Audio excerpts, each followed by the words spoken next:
Hello, my name is Joanne Sefton. I'm here today with Catherine Mitchell, and we'd like to welcome you to our Mitchell Law Tea Break.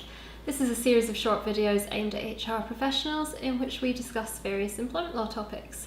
And today we're talking about dismissals in circumstances where the employee may have brought the employer into disrepute. That's right, and specifically we're discussing those cases where the problem has arisen from something the employee has done outside the workplace. So generally this won't be something that affects the employer's business directly, but they still might want to dismiss, often due to the reputational issues. Yeah, it's a slippery area. Sometimes employers can feel very aggravated about out-of-work conduct. A good example is social media posts, which they feel has the potential to be damaging. But many employers have acted on a sort of knee-jerk response and can then find that they have a successful claim brought against them. So hopefully this discussion might help avoid some of that. Yeah, I think social media is a good place to start, and there are a plethora of cases that we could look at especially. This might come as no surprise relating to things people have said on Facebook.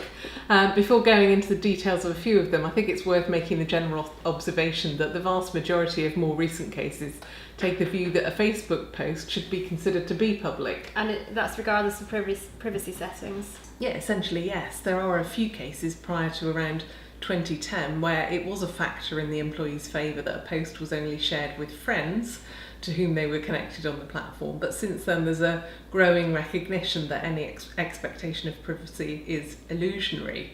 So when Mr. Weeks in the 2012 case, Weeks and Everything Everywhere, was asked to stop referring to his employment as Dante's Inferno, and he responded by saying, "No fucker can tell me what to do in my personal life," he would have done well to remember that Facebook is not part of your personal life.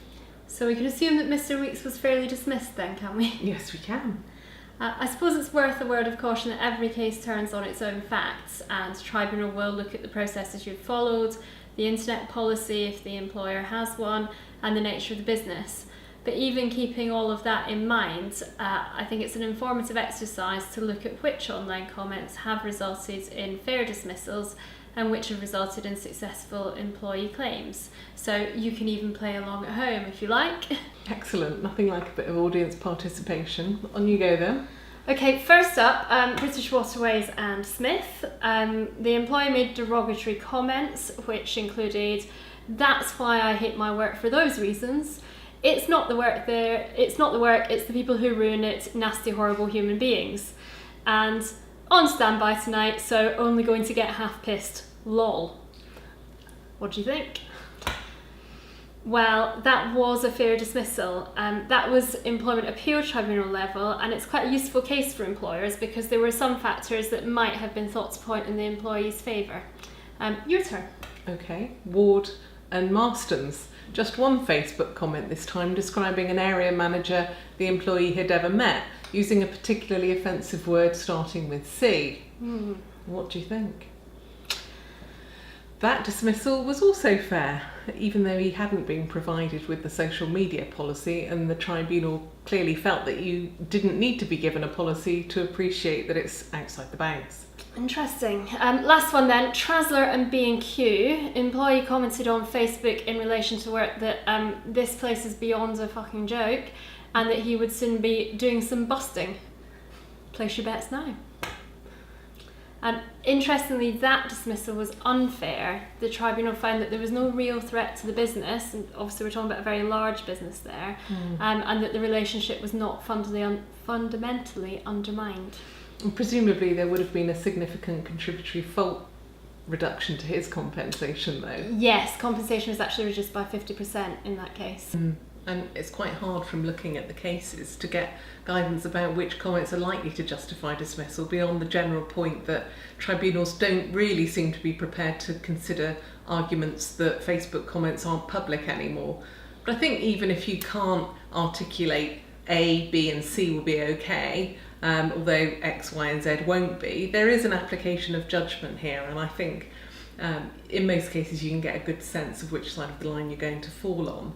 And in fact, of the ones that we reviewed preparing for this, I think it was only the British Waterways Board one that I might have called differently. We're going to move on now and look briefly at some online activity which doesn't concern the workplace before touching on conduct offline. So, as you would expect, the general rule is that comments that don't concern the workplace are subject to a higher bar. So they have to be even more offensive if you want to use them as a reason to dismiss. Yeah, that's right. And a couple of brief examples of that. Smith and Trafford Housing Association, for example, the employee posted against gay marriage in church, and he put up a reasoned and politely expressed argument explaining why he was against it, but he was dismissed. And the dismissal was held to be unfair as he was entitled to express his views. Yeah, that fits in well with many of the cases we looked at in our culture clash tea break, where there was a theme of employers potentially overreacting to employees holding views that were perhaps not as liberal or as politically correct as the employer would have liked. Yeah, absolutely, and you can contrast that with the case of Anwar and London Heathrow Airports Limited, where the Facebook post was a bigoted and foul-mouthed tirade by a Muslim employee against white British people, and the dismissal was actually unfair, but that was because the employer hadn't properly investigated the employee's allegation that his account had been hacked. There wasn't any question that if he had posted the material, it would justify dismissal. And where an employee expresses racist views either online or offline, that's a situation where the employer is likely to have a legitimate concern about reputational damage, even if the organisation itself isn't implicated.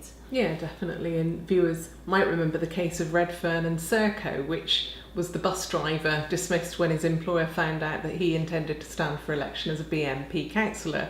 And the legal history of that case is very complex, and there have been various subsequent changes in the law, but I think we can be satisfied that an employer could fairly dismiss if the same facts were to arise today. Well, that moves us nicely to offline conduct. And another key area where the employer's reputation might come into issue is where the employee is convicted of a criminal offence. Again, there's no hard and fast rule here. The ACAS code specifically notes that a charge or conviction would not normally be a reason for disciplinary action of itself. So it depends essentially on the effect of that charge or conviction on the employee's suitability to do the job that they have. Yeah, and in some serious cases, employment could be untenable during the investigation, perhaps because the employee is remanded in custody. And in other cases, employers find out about a conviction when it's all done and dusted, and they have to decide what approach to take. It's very fact sensitive, both as regards to what the business the employer is engaged in, as well as the circumstances of the employee and the conviction. Absolutely. So let's finish with some top tips for employers who find themselves with an employee in one of these situations. I'll kick off with make sure you gather evidence, especially screenshots, because what's online can change. It can be hard to pin down this conduct, so do act quickly to get what you can. Yep, and top tip number 2 from me is a robust social media policy and a robust disciplinary policy. So if you're in an organisation that relies on reputation, you want that to be stressed from the outset. Yeah, and a final one, don't forget your some other substantial reason dismissal. These situations don't always sit as misconduct, sometimes they do. If you look at it through an SOSR lens, what is it about what's happened that makes employment untenable? You can potentially avoid trying to fit a square peg in a round hole. Yep. And on that note, we're going to wrap this one up, so do feel free to get in touch if you're dealing with a reputational damage case for your organisation and you'd like to talk it through with us. Otherwise, we hope you enjoyed this tea break and look forward to joining again.